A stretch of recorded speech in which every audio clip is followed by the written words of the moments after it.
Hello everyone, welcome. आज friends एक बहुत ही जनरल सा और इम्पॉर्टेंट टॉपिक लाई हूँ जो सभी लोगों के दिमाग में चलता रहता है कि शुगर, ठीक है, स्वीटन प्रोडक्ट्स, वाइट शुगर ये हमें खुद कंज्यूम करनी चाहिए। और स्पेशली ये जो क्वेश्चन है हमारे पेरेंट्स के दिमाग में बेसिकली चलता रहता है कि क्या हमें शुगर अपने बच्चों को देनी चाहिए या नहीं। पुराने जो कई बार लोग होते हैं, दादा नानी मामी, सब बोलते हैं कि पुराने टाइम में भी कई बार खा रहे थे शुगर चीज़ें, ठीक है। तो कई लोग इसको मिथ समझते हैं कि शुगर से कॉम्प्लिकेशंस आती हैं, प्रॉब्लम्स आती हैं। और आजकल के जो लोग हैं, कई बार डॉक्टर्स भी बोलते हैं कि शुगर आप जितना कम खाएंगे उतना ज़्यादा आपके बच्चे को फ़ायदा होगा। फर्स्ट ईयर तक आप कोशिश करिए कि अपने जो बच्चे हैं उनको शुगर ना दें। अगर वो दूध पी लेते हैं तो उनको उनके फूड्स में, उनके मिल्क में शुगर आप ना ही इंट्रोड्यूस करें। तो फ्रेंड्स, आज हम साइंटिफिकली बात करते हैं कि क्यों शुगर खानी चाहिए या शुगर नहीं खानी चाहिए। तो scientifically what is the science behind it, आज हम उसके बारे में बात करते हैं। पहले बात करते हैं फ्रेंड्स कि हमारी बॉडी पे क्या इफ़ेक्ट होता है शुगर का। देखिए फ्रेंड्स, पहला तो ये है कि शुगर अगर हम ज़्यादा कंज्यूम करेंगे, ठीक है, तो बच्चों में ओबेसिटी और हेरिडिटरी डिसऑर्डर्स जैसे कि टाइप 2 डायबिटीज़, हाइपरटेंशन, ठीक है, हाइपरग्लाइसीमिया, ये सब बच्चों में चीज़ें जो हैं, ये सब प्रॉब्लम्स बच्चों में आने आ सकती हैं, ठीक है।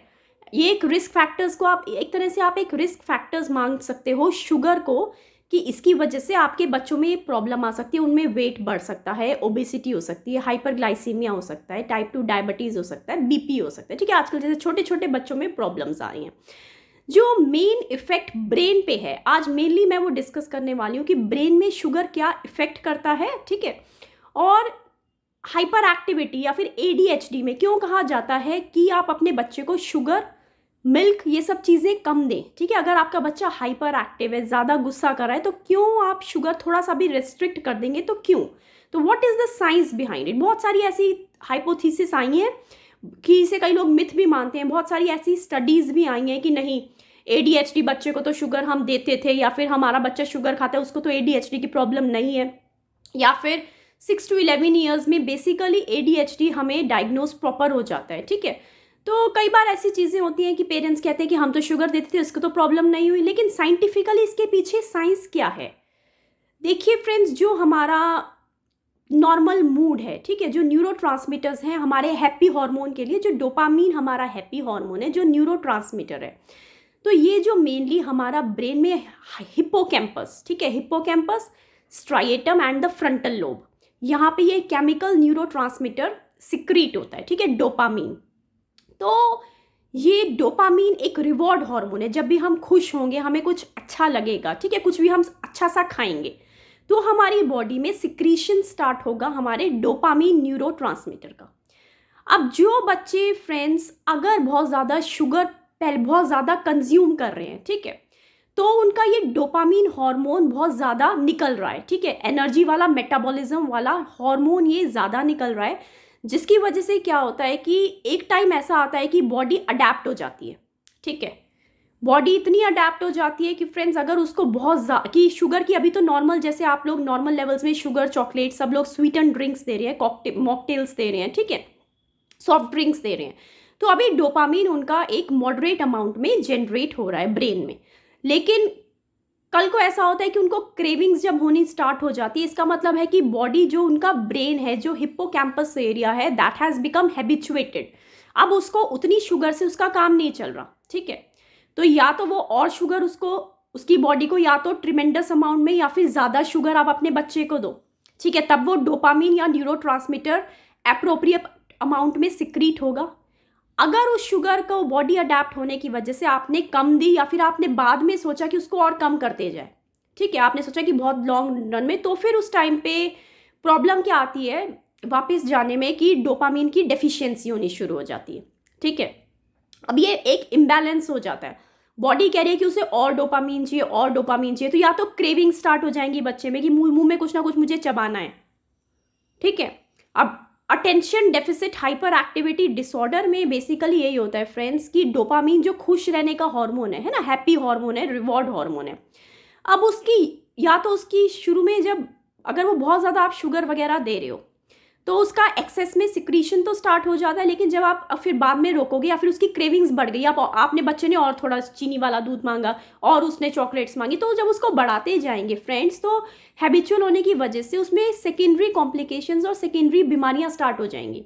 ज़्यादा शुगर कंजम्पशन करना पड़ेगा उसके ब्रेन को, जिसकी वजह से जो उसका हिप्पोकैम्पस एरिया है, स्ट्राइएटम एरिया और फ्रंटल लोब एरिया है, ठीक है, ये 3 एरियाज बेसिकली जो इन्वॉल्व होते हैं, ये होते हैं हमारे कॉग्निशन के लिए, लर्निंग के लिए, आईक्यू के लिए और मेमोरी के लिए, ठीक है।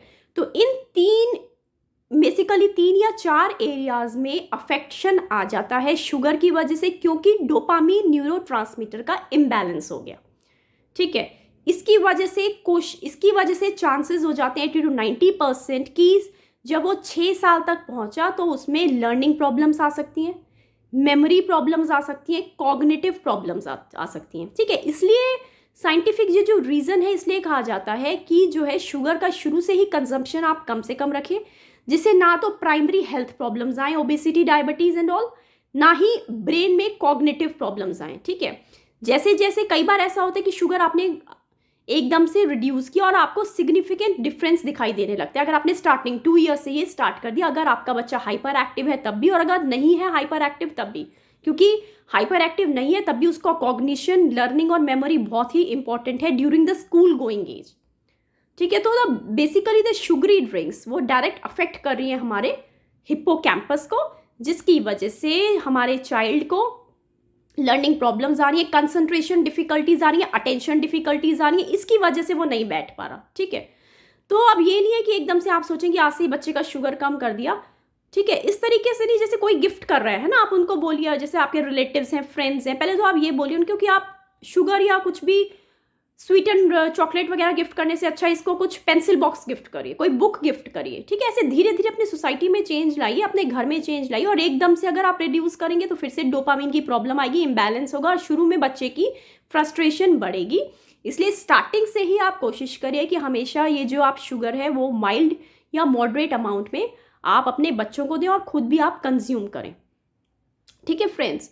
सेकेंड जो इंपॉर्टेंट फैक्टर है वो है हमारा जो शुगर कंज्यूम करने से हमारे जो पॉजिटिव गट बैक्टीरिया हैं, ठीक है, पॉजिटिव बैक्टीरिया हमारे प्रोबायोटिक्स से जो हमें मिलते हैं, वो पॉजिटिव बैक्टीरिया गट के अफेक्ट हो जाते हैं, जिसकी वजह से हमें कॉन्स्टिपेशन या डायरिया की प्रॉब्लम्स आ सकती हैं। बेसिकली कॉन्स्टिपेशन और डायरिया की प्रॉब्लम आने से हमारे इंटेस्टाइन अफेक्ट होता है, गट इन्फेक्ट होता है, और इसकी वजह से फिर आप देखते हैं कि बच्चा रेस्टलेस है, इरिटेबल है और बहुत ही ज़्यादा फ्रस्ट्रेटेड है। तो फ्रेंड्स, ये थी एक मेरी वीडियो छोटी सी, जिससे आप लोगों को मैं ये बताना चाहती हूँ कि what is the scientific reason beside sugar consumption and how it affects the brain, the gut, as well as how it leads to the secondary health complications. Hope you like the video. Stay safe, stay healthy.